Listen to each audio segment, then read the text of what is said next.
remind ourselves of what the Lord God has done in relation to our salvation.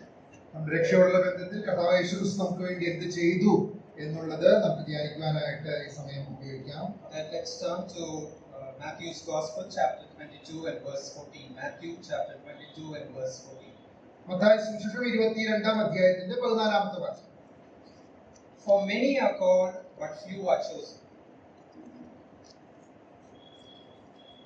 Matthew 22. വിളിക്കപ്പെട്ടവർ അനേകർ, തിരഞ്ഞെടുക്കപ്പെട്ടവരോ ചുരുക്കം.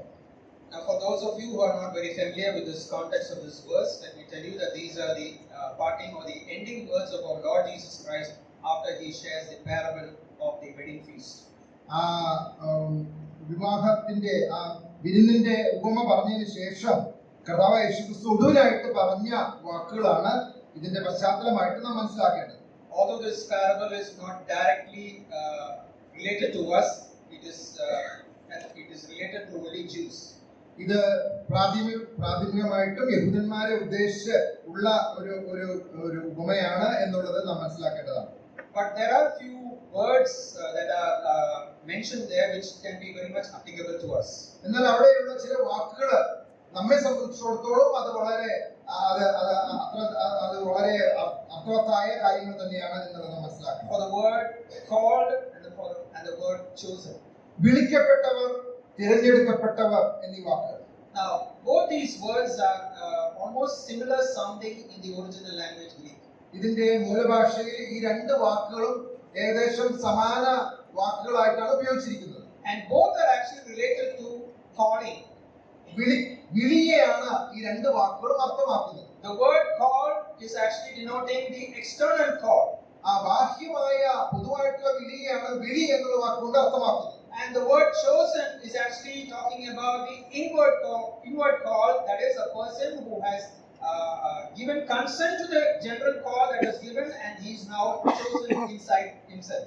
ആ തിരഞ്ഞെടുക്കപ്പെട്ടവൻ എന്നുള്ള വാക്കിന്റെ അർത്ഥം ആ പൊതുവായിട്ടുള്ള വിളി അത് കേട്ട് വ്യക്തിപരമായിട്ട് അതിനോട് പ്രതികരിക്കുന്ന ആ ഒരു കാര്യമാണ് അതിലൂടെ നാം മനസ്സിലാക്കുന്നത്. If you look at the entire parable, you find that there are several words which give us an understanding that this is related to calling.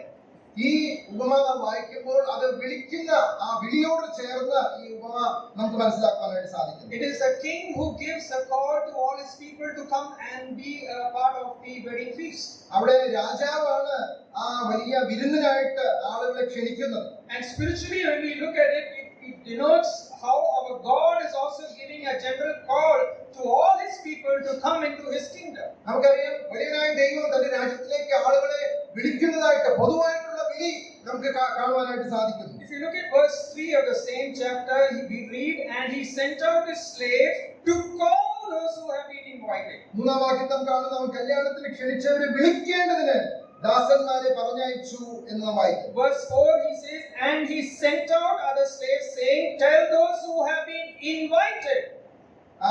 നാലാമത്തെ വാക്യത്തില് കല്യാണത്തിന് വരുവിൻ എന്ന് ക്ഷണിച്ചവരോട് പറയിച്ചു. Ask them to come is what we read in the later of the verse, come to the wedding feast.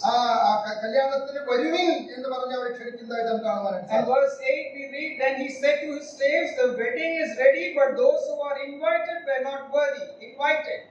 എട്ടാം വാക്യത്തില് പിന്നെ അവൻ ദാസന്മാരുടെ കല്യാണം ഒരുങ്ങിയിരിക്കുന്നു, ക്ഷണിക്കപ്പെട്ടവരോ എന്ന് അവിടെ കാണും. ക്ഷണിക്കപ്പെട്ടവർ. Verse 9, go therefore to the main highways, and as many as you find there, invite to the wedding feast. ഒൻപതാം വാക്യം ആകയാൽ വഴിത്തരക്കിൽ ചെന്ന് കാണുന്നവരൊക്കെ കല്യാണത്തിന് വിളിപ്പിൻ എന്ന് പറഞ്ഞു. So altogether this parable is about inviting or calling.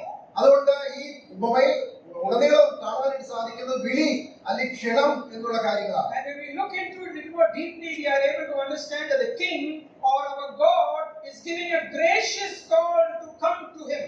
ആ കൃപയോടുകൂടെ ആ രാജാവ് അല്ലെങ്കിൽ വലിയനായ ദൈവം തന്നിലേക്ക് ആളുകളെ വിളിക്കുകയാണ്. To be a part of his great kingdom. ആ വലിയ രാജ്യത്തിന്റെ പങ്കാളികളായി തീരുവാനായിട്ട് നമ്മെ വിളിക്കുകയാണ്. If you look at verse 3 and 4, we find something very peculiar over there. We understand that there were a group of people who were initially and directly invited already.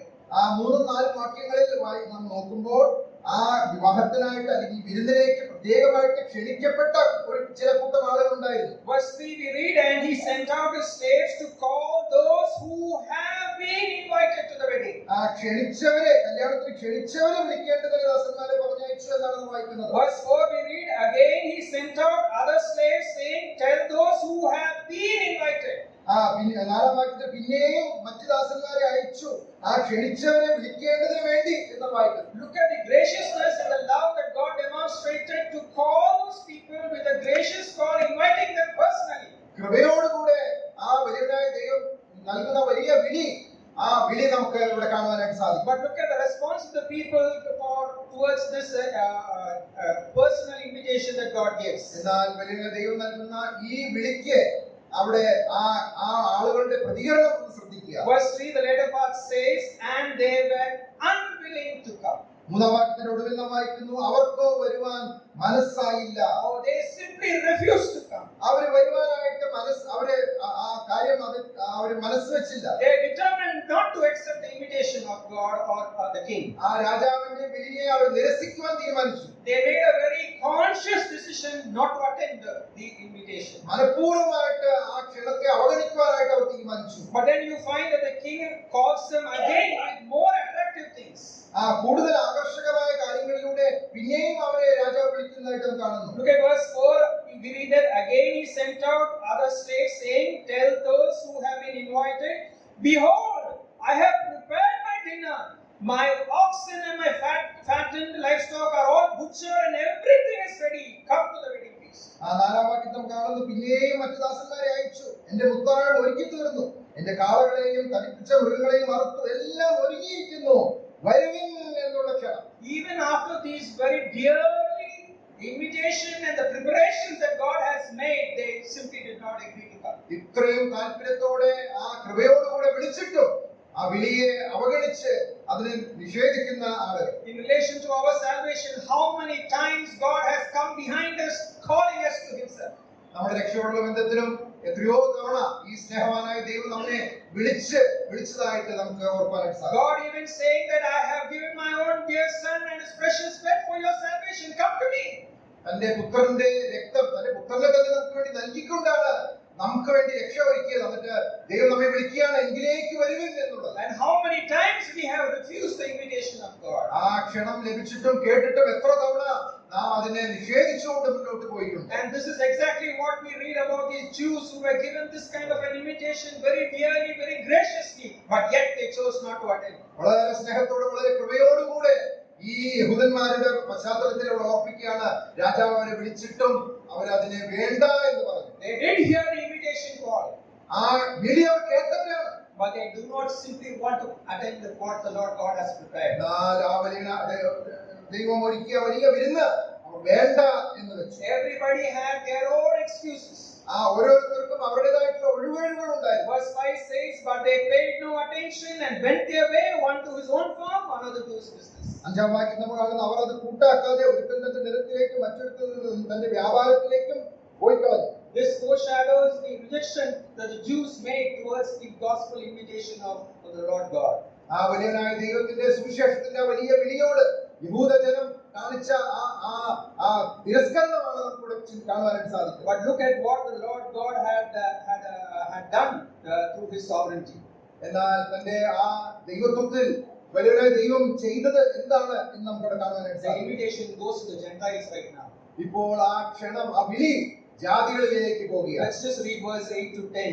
We read there, then he said to his slaves, the wedding is ready, but those who were invited were not worthy. Go therefore to the main highways, and as many as you find there, invite to the wedding feast. And those slaves went out into the streets and gathered together all they found, both evil and good, and the wedding hall was filled with dinner guests. എട്ടാം വാക്യം മുതൽ വായിക്കുന്നു, പിന്നെ അവൻ ദാസന്മാരോട് കല്യാണം ഒരുങ്ങിയിരിക്കുന്നു, ക്ഷണിക്കപ്പെട്ടവരോ യോഗ്യരായില്ല. ആകയാൽ വഴിത്തലക്കൽ ചെന്ന് കാണുന്നവരൊക്കെയും കല്യാണത്തിന് വിളിപ്പിൻ എന്ന് പറഞ്ഞു. ആ ദാസന്മാർ പെരുവഴികളിൽ പോയി കണ്ട ദുഷ്ടന്മാരെ നല്ലവരെയും എല്ലാം കൂട്ടിക്കൊണ്ടുവന്നു കല്യാണശാല വിരുന്നുകാരെ കൊണ്ട് നടന്നു. The gracious invitation is extended to the Gentiles. ആ കൃപയോട് കൂടിയിട്ടുള്ള വിളി ജാതികളിലേക്ക് വന്നിരിക്കുകയാണ്. Invitation goes into the people who are there on the streets. ആ വഴിത്തലക്കിലുള്ള ആളുകളിലേക്ക്. And we are those people who are in the streets. നാമാണ് ആ വഴിത്തലയ്ക്കൽ കിടന്നിരുന്നത്. We never had that invitation earlier, but then here comes the invitation lovingly down to the streets where we were loitering. ഈ വിളി നമുക്ക് മുന്നേ ഇല്ലാത്തവരായിരുന്നു, എന്നാൽ ഇപ്പോൾ നമുക്ക് ആ വിളി ലഭിച്ചിരിക്കുകയാണ്. Oh, we were also maybe we might be good or evil, but yet the invitation came to us. നല്ലവരോ ദുഷ്ടന്മാരോ ആരാണെന്നുള്ളത് കണക്കാക്കാതെ ആ വിളി നമ്മിലേക്ക് വന്നിരിക്കുകയാണ്. What a wonderful thing it is to understand that God chose me who was there on the street. ദൈവം എന്നെ തെരഞ്ഞെടുത്തു, ആ വഴിത്തലയ്ക്കൽ കിടന്നിരുന്ന എന്നെ തെരഞ്ഞെടുത്തു എന്നുള്ളത് എത്രയോ നമ്മെ made me a part of that wedding guest. ആ വലിയ വിരുന്നിനെ എന്നെ പങ്കുകാരനാക്കി. And today I am there in the great big family of God called the church.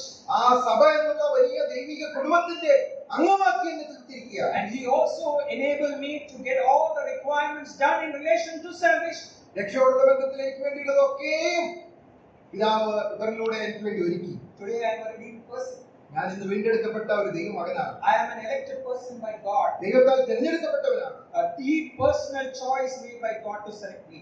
ആ ദൈവം എന്നെ തിരഞ്ഞെടുക്കാനായിട്ട് ദൈവം ഒരുക്കിയ വലിയ പദ്ധതി. And I am totally distinguished from those people who rejected the invitation of God. ആ ക്ഷണം തിരസ്കരിച്ച മറ്റുള്ളവരിൽ നിന്ന് ഞാൻ വ്യത്യസ്തനാണ്, വേർപെട്ടവനാണ്. How blessed are we to be called as the choice ones or the chosen ones of God. ആ ദൈവത്താൽ തിരഞ്ഞെടുക്കപ്പെട്ടവർ എന്നുള്ളത് നമുക്ക് നൽകുന്ന എത്രയോ വലിയ പദവിയെ ഓർത്ത് ദൈവത്തെ സ്തുതിക്കാം. At this moment we cannot forget the cost that was involved in inviting each one of us. നമ്മെ ക്ഷണിക്കുവാനായിട്ട് പിതാവിന് ദൈവത്തിന് കൊടുക്കേണ്ടി വന്ന വലിയ വില നമുക്ക് ഈ സമയത്ത് ഓർക്കാതിരിക്കാൻ സാധിക്കില്ല. The table reminds us about the cost that was involved in calling us and also choosing us to be his own. നമ്മെ വിളിക്കേണ്ടതിന് നമ്മെ തിരഞ്ഞെടുക്കേണ്ടതിന് വേണ്ടിയും കൊടുത്ത വലിയ വിലയുടെ ഓർമ്മയാണ് ഈ മേശ നമ്മെ ഓർപ്പിക്കുന്നത്. Let's give thanks to God that he chose to give an external call to us.